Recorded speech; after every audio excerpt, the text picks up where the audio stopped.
Halo, selamat datang kembali di sesi pembahasan kita nih. Hari ini kita mau gali materi yang fundamental banget. Dari bab 2 sumber kita, ada 3 konsep gede nih. Entropi, evolusi, sama informasi. Kedengerannya mungkin kayak campuran fisika, biologi, sama teori informasi gitu ya. Tapi percayain deh, ini tuh kunci buat ngertiin sesuatu yang keren banget. Gimana keteraturan kayak kehidupan, pikiran, bahkan kemajuan kita bisa muncul dan bertahan di alam semesta yang, ya cenderungnya kan ke arah berantakan. Jadi misi kita kali ini ya, itu ngelacak jejak idenya. Mulai dari akarnya di pencerahan, terus dikembangin sains modern. Gimana sih konsep entropi, evolusi, informasi ini bantu kita bangun jembatan. Jembatan antara dunia fisik yang, ya gitu deh, penuh sebab akibat, sama dunia mental kita yang isinya pengetahuan, tujuan, niat, kecerdasan. Siap gak nih kita bongkar bareng-bareng fondasinya? Tentu aja. Ini tema yang menarik banget karena nyentuh pertanyaan dasar soal eksistensi kita kan. Seringnya nih hukum fisika, kayak hukum kedua termodinamika, itu tuh konsep entropi malah disalahpahami. Dipakai buat argumen ngelawan kemungkinan adanya kerumitan kayak kehidupan. Padahal kalau pahamnya benar, justru sebaliknya, hukum ini malah ngejelasin gimana keteraturan bisa muncul, ya dalam kondisi tertentu. Coba deh kita mulai dari yang sering salah paham ini. Entropi. Oke, entropi. Sumber kita langsung nunjuk ke hukum kedua termodinamika. Kalau disederhanain nih, ini kayak bilang kalau semua di alam semesta itu punya kecenderungan alami buat jadi berantakan gitu ya seiring waktu. Dari teratur jadi acak. Kayak kamar tidur aja lah, kalau dibiarin pasti berantakan. Atau bangunan tua jadi runtuh kalau nggak diurus. Bener gitu nggak sih? Iya, intuisi dasarnya gitu udah bener banget. Kecenderungan ke arah nggak teratur atau acak itu nyata. Tapi, ada satu detail penting nih yang sering kelewat, apalagi sama yang pakai hukum ini buat nyangga evolusi. Detailnya, hukum kedua termodinamika itu sebenarnya berlaku ketat buat sistem tertutup. Apa tuh sistem tertutup? Sistem yang nggak tukeran energi atau materi sama lingkungannya. Nah, organisme hidup, Anda, saya, pohon di luar sana, bakteri, itu contoh klasik dari sistem terbuka. Kita nggak terisolasi kan?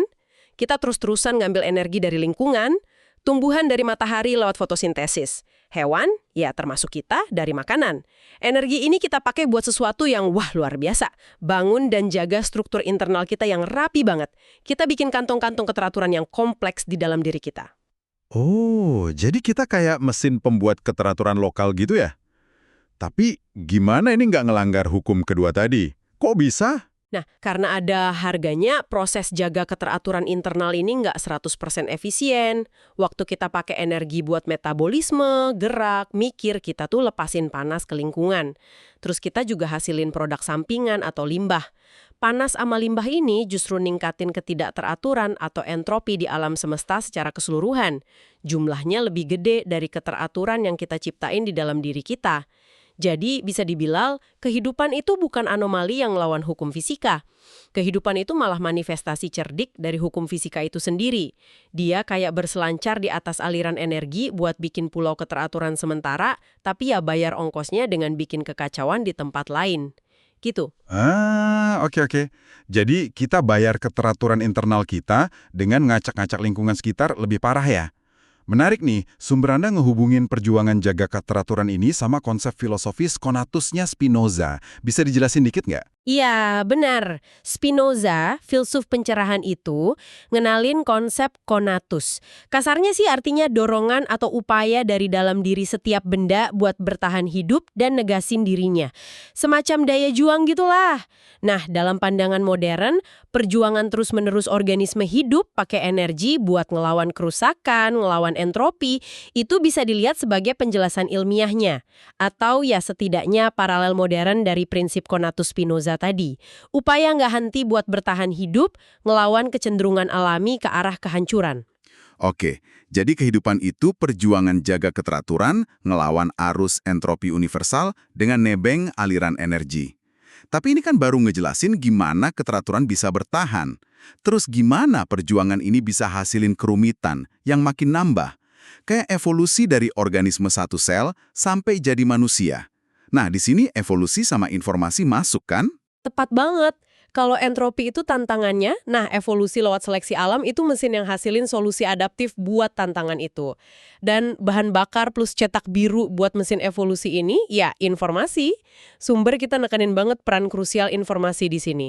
Informasi biologis utama kita kan disimpan di genom, di DNA. DNA ini ibaratnya kayak buku resep raksasa, isinya instruksi buat bangun dan jalanin organisme. Informasi di genom ini misalnya ngarahin gimana otak kita dirakit atau dikabel. Otak ini terus jadi alat proses informasi yang luar biasa. Dia nerima input informasi dari indera kita soal dunia luar dan kondisi dalam tubuh. Terus otak ngelakuin yang namanya komputasi atas informasi ini. Komputasi di sini artinya bukan cuma ngitung angka ya, tapi lebih luas. Proses informasi, kenali pola, bikin keputusan pakai aturan tertentu, gitu. Jadi ada informasi dari DNA sama indera, terus ada komputasi, proses di otak. Hasilnya apa tuh? Hasilnya ya perilaku yang terorganisir. Perilaku ini dirancang sama evolusi buat bantu organisme nangkap lebih banyak energi dari lingkungan, cari makan, hindari bahaya, dan pakai energi itu buat bertahan hidup, reproduksi, ya ujung-ujungnya terus ngelawan entropi. Sumber Anda ngasih contoh simpel tapi kuat nih. Bayangin hewan punya aturan simpel yang tertanam di otaknya. Kalau dengar suara mencicit, kejar. Kalau dengar suara menggonggong, pemangsa, lari. Nah, aturan ini kan hasil komputasi dari input sensorik, tujuannya jelas adaptif buat hidup. Paham, paham. Informasi tambah komputasi sama dengan perilaku adaptif. Tapi, ini muncul pertanyaan lagi nih. Perilaku kayak ngejar, atau lari, atau cari makan, itu kan kedengarannya kayak punya tujuan. Gimana mungkin sistem fisik murni, kayak otak sama badan yang isinya atom sama molekul doang, bisa punya yang kita sebut tujuan atau niat? Bukannya tujuan itu konsep mental ya? Pertanyaan bagus banget dan ini bawa kita ke pilar ketiga nih, kontrol atau ilmu tentang gimana sistem mengatur dirinya sendiri, dikenal juga sebagai sibernetika. Ini ide kunci yang jembatanin dunia fisik sama mental. Ternyata sistem fisik murni bisa nunjukin perilaku yang kelihatan bertujuan atau teleologis tanpa perlu jiwa atau entitas non-fisik. Gimana caranya? Sistem itu harus punya beberapa komponen dasar. Gini deh, pertama harus ada sensor buat deteksi kondisi saat ini, kondisi dalam sistemnya atau lingkungan luarnya. Kedua, sistemnya harus punya semacam representasi internal dari keadaan tujuan atau target. Apa yang diinginkan atau kondisi idealnya. Ketiga, perlu ada mekanisme buat ngitung perbedaan atau kesalahan antara kondisi saat ini dari sensor sama kondisi tujuan. Keempat, sistemnya harus punya repertoar aksi, sekumpulan tindakan yang bisa dia lakuin di mana efek dari tiap tindakan itu udah diketahui sistem. Oke, jadi ada sensor, target, hitung bedanya, sama pilihan aksi ya. Terus gimana nih hasilin perilaku bertujuan? Kuncinya ada di pengkabelan atau logikanya. Kalau sistem dirancang sedemikian rupa, pas dia deteksi ada beda antara kondisi sekarang sama tujuan, dia otomatis micu aksi dari repertuarnya yang cenderung ngurangin perbedaan itu. Nah, sistem itu bakal kelihatan kayak lagi ngejar tujuan, dia bakal terus beraksi sampai perbedaannya deket nol, alias sampai tujuannya tercapai. Bisa kasih contoh nyata nggak? Biar kebayang. Tentu, contoh paling gampang mungkin termostat di muah Anda. Sensornya deteksi suhu ruangan sekarang. Dia punya representasi tujuan, suhu target yang disetel. Dia hitung bedanya, suhu sekarang di bawah target nggak? Kalau iya, dia lakuin aksi, nyalain pemanas. Pemanas nyala, suhu naik, perbedaan kurang. Pas suhu capai target, perbedaan nol, aksi, nyalain pemanas, berhenti. Contoh lain, cruise control di mobil, jaga kecepatan konstan. Tubuh kita sendiri penuh sistem kayak gini, misalnya homeostasis suhu tubuh. Kita menggigil, aksi, kalau suhu turun beda dari target normal, atau keringetan, aksi, kalau suhu naik. Bahkan program catur atau robot otonom yang kompleks, dasarnya ya kerja pakai prinsip umpan balik, feedback loop yang sama. Deteksi kondisi, bandingin sama tujuan, menang, sampai lokasi, pilih aksi buat kurangin perbedaan. Gitu logikanya. Wow, ini benar-benar ngubah cara pandang ya. Jadi konsep kayak tujuan, niat, bahkan mungkin aspek pikiran lain bisa dijelasin secara mekanistik lewat gabungan informasi, komputasi, sama kontrol sibernetik ini. Ini kayak nemuin jembatan fisik antara materi sama pikiran dong. Sumber Anda bahkan nyebut kalau pemahaman ini bikin gagasan lama soal dualisme pikiran tubuh, bahwa pikiran itu substansi non-fisik yang bisa dari otak jadi kurang perlu atau kurang meyakinkan gitu ya. Persis. Poin kuncinya gini, sebelum konsep informasi, komputasi, dan sibernetika ini dipahami benar, dan ini kan relatif baru ya, berkembang pesat di abad 20, wajar banget dan bahkan logis kalau banyak orang, termasuk pemikir pencerahan sekalipun, mikir kalau kompleksitas mental, kesadaran, niat, nalar, pasti datangnya dari sesuatu yang imaterial, kayak jiwa atau roh. Sama wajarnya, dulu orang jadi kreasionis sebelum teori evolusi Darwin kasih penjelasan naturalistis yang kuat soal asal-usul makhluk hidup. Filsuf kayak Thomas Hobbes sebenarnya udah punya firasat di abad 17 waktu dia nulis penalaran hanyalah perhitungan, reasoning is but reckoning. Tapi baru dengan teori informasi dan komputasi modern kita bisa lihat gimana perhitungan ini bisa diimplementasiin secara fisik sama otak.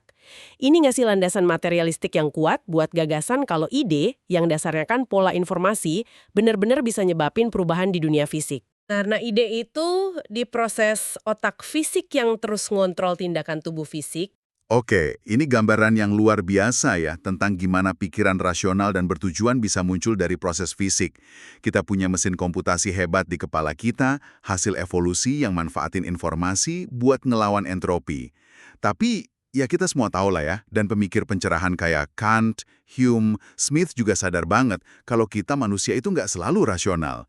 Kita sering bikin keputusan jelek, percaya hal nggak benar, dan berperilaku merugikan diri sendiri atau orang lain. Sumber Anda menyebut ada semacam bug atau cacat bawaan gitu ya, di sistem kognitif sama moral kita? Betul sekali.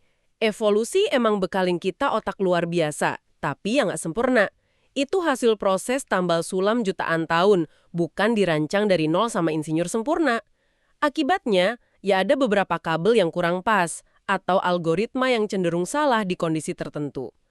Sumber kita ngacu ke penelitian modern, psikologi kognitif, dan moral, nunjukin beberapa bug sistemik ini. Pertama, ada bias kognitif. Ini pola penyimpangan sistematis dari norma atau rasionalitas pas kita nilai sesuatu. Kita tuh rentan sama puluhan jenis bias ini. Contohnya, bias konfirmasi. Cari bukti yang dukung keyakinan kita, abain yang lawan. Efek terlalu pede, kita cenderung lebih-lebihin akurasi pengetahuan kita, atau susahnya kita pahamin probabilitas secara intuitif. Kita lebih sering pakai jalan pintas mental, heuristik yang cepat tapi kadang salah. Iya ya, itu kayaknya sering banget dialamin.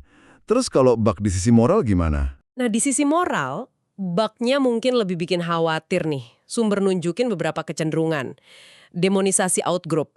Kita punya kecenderungan kuat buat lihat orang atau kelompok yang nggak setuju sama kita bukan cuma sebagai salah, tapi sebagai bodoh, nggak bermoral, bahkan jahat. Ini bikin konflik gampang, kompromi susah. Nyari kambing hitam. Kalau ada kejadian buruk, ada dorongan kuat buat cepet-cepet cari siapa yang salah meskipun penyebabnya kompleks atau acak. Moralitas sebagai alat suku. Psikologi moral kita kayaknya evolusi lebih buat kuatin kelompok sendiri dan nyalahin kelompok lawan, bukan buat cari kebenaran objektif. Hal sepele kayak langgar adat, makanan tertentu, ritual kebersihan, sering dimoralisasi berlebihan buat mobilisasi marah bareng-bareng.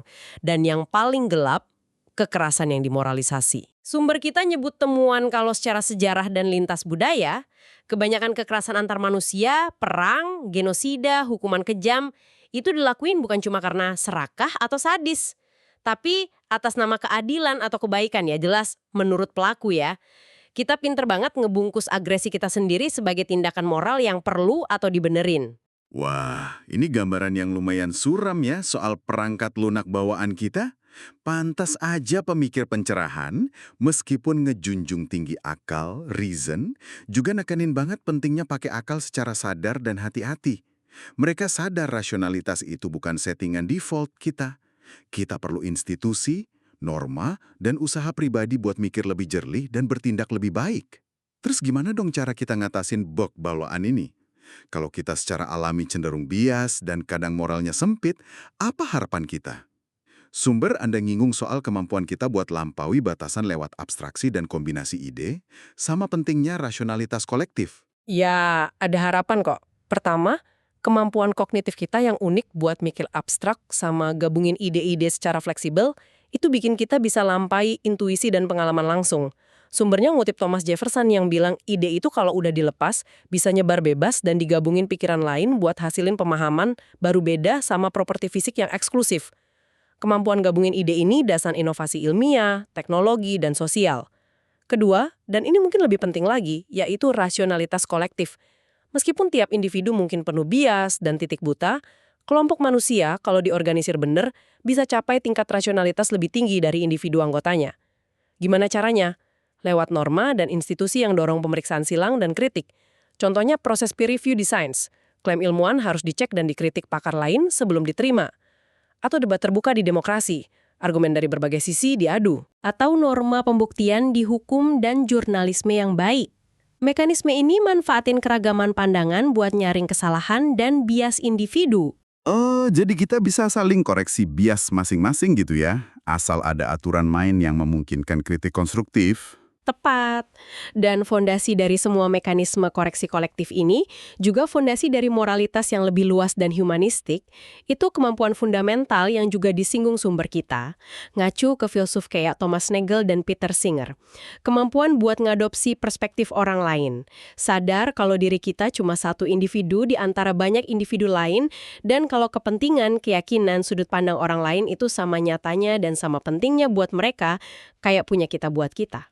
Prinsip interchangeability of perspectives, kemampuan buat tukar posisi secara imajiner, lihat dari sepatu orang lain, ini yang bikin kita bisa gerak lampaui egoisme dan tribalisme sempit. Ini dasar empati, kerjasama skala besar, dan cari aturan moral universal buat kesejahteraan semua. Jadi, balik lagi ke awal nih. Ngertiin konsep entropi, evolusi, sama informasi ini ternyata bukan cuma pelajaran sains murni ya. Ini ngasih kita kerangka buat ngerti gimana pikiran rasional itu sendiri bisa muncul dari dunia fisik. Kenapa pikiran itu punya batasan, bug, dan yang paling penting, gimana kita bisa dan perlu kerjasama bareng-bareng buat ngatasin batasan itu demi kemajuan bersama. Kenapa ini relevan buat Anda yang dengerin? Karena pemahaman ini tuh alat buat mikir lebih jernih soal masalah kompleks di dunia, dari perubahan iklim sampai polarisasi politik, dan juga alat buat ngerti dinamika interaksi kita sehari-hari. Ini fondasi buat banyak topik kemajuan manusia yang dibahas lebih lanjut di sumber kita. Coba kita rangkum bentar ya, apa yang udah kita bongkar hari ini. Kita lihat kalau hukum kedua termodinamika, entropi, itu bukan penghalang buat kehidupan. Malah sebaliknya, kehidupan itu fenomena keren yang nebeng aliran energi buat bikin keteraturan lokal, berkat informasi yang diolah lewat evolusi. Konsep informasi, komputasi, sama kontrol, sibernetika, ngasih penjelasan fisik gimana tujuan dan pikiran bisa muncul dari materi, jembatanin celah antara dunia fisik sama mental. Tapi, evolusi juga bekalin kita bak kognitif dan moral yang lumayan, yang bikin penggunaan akal secara sadar, kritis, dan terutama kolektif jadi penting banget buat ngatasin bias bawaan kita. Nah, sebagai pemikiran penutup nih buat Anda bawa pulang dan renungin. Kalau kita sekarang paham kalau informasi dan komputasi yang diimplementasiin secara fisik bisa ngarahin sistem, mau itu organisme biologis, termostat, atau robot, buat capai tujuan dan ngelawan entropi lokal, gimana ya kita bisa nerapin prinsip ini secara lebih cerdas dan efektif ke sistem sosial kita yang jauh lebih kompleks? Gimana kita bisa rancang institusi pemerintahan kita, platform komunikasi digital kita, proses ambil keputusan bareng kita, biar lebih jago dalam ngitung solusi buat masalah bersama. Dan yang sama pentingnya, gimana kita bisa rancangnya biar secara inheren mampu ngurangin atau ngoreksi bias kognitif dan moral bawaan kita yang seringnya malah halangin kemajuan dan kerjasama. Ini bukan pertanyaan gampang sih, tapi mungkin salah satu pertanyaan paling penting buat digali lebih lanjut. Pertanyaan yang kuat banget dan relevan banget buat sekarang ya. Terima kasih udah nyimak pembahasan mendalam kita kali ini soal entropi, evolusi, dan informasi. Semoga ini kasih perspektif baru buat Anda. Sampai jumpa di penelusuran berikutnya.